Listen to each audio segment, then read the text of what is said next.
Parts back here on the 1978 Toyota pickup.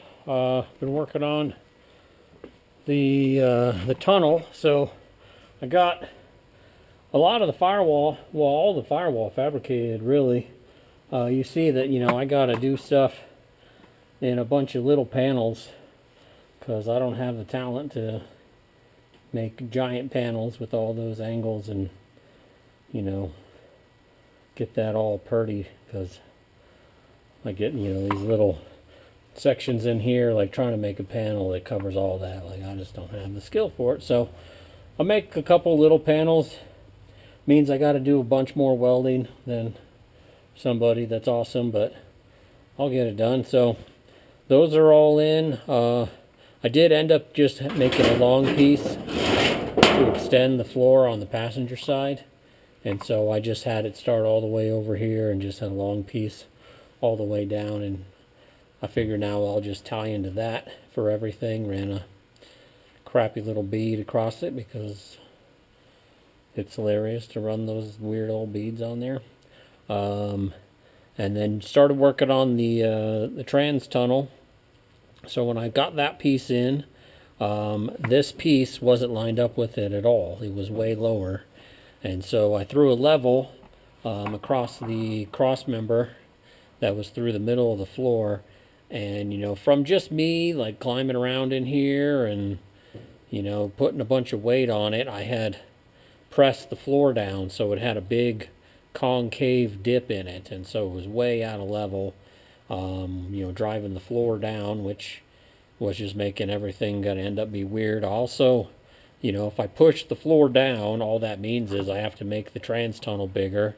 It also means when I had to come time to drill in for seat mounts, I had to end up having that this seat mount over here would end up being higher than that seat mount over there, and I'd have been dealing with all kinds of wonky stuff. And so instead of just continuing with the trans tunnel and then dealing with the problem when I got to it, I just fabricated a new cross beam over the top of it.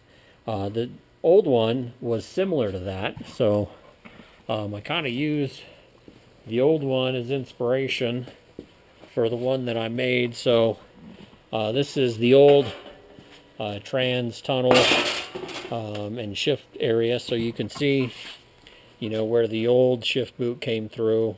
The new transmission is much larger, and so I had pre-cut out this whole section before realizing that there was just no way that this trans tunnel was ever going to work. And so then that's the cross member that I cut out before, and this is what was providing the structure from keeping the floor from going into the ground. But you see, this is a stamp piece. Obviously, they'll make stamp pieces from the factory, but I can't make stamp pieces. And so what I ended up doing was cutting out, just like a hoop, and make, two of these, one on each side, and then I clamped them together. And then, when they were clamped together, I just ground everything flush with the two pieces clamped together. So that way when I was trying to match up the curve for everything, then, I didn't have to worry about one being misshaped or whatever. The shape actually doesn't really matter that much. They just need to be identical. So that way when I'm trying to lay the top cap on it, then I don't have to worry about, like, one piece poking out and one piece dipping in and having a big old mess. So this is out of the thinner stuff. I actually made the ones that I end up using out of the thicker 16 gauge. A lot harder to work with. It's nice to be able to cut those curves on the Beverly shears in order to be able to cut the curves on it, but my shear can't cut the 16 gauge. It's fine on 18 and 20, but on the 16, I probably end up breaking it. So what I did is I just rough cut it out with the plasma cutter, and like I said, after I had the two pieces sort of rough cut out with my scribe lines on everything, they just clamped them together and ground them to where they were, the same dimensions everywhere, and then just burnt those in. And so that's working pretty good. So, you know, I ended up running a jack up underneath it. And so you can't, I mean, I took it down, but I ran a jack up underneath it with the board and everything across the hole. And so it went across the hole, and I just jacked up the entire floor and got everything level and looking good.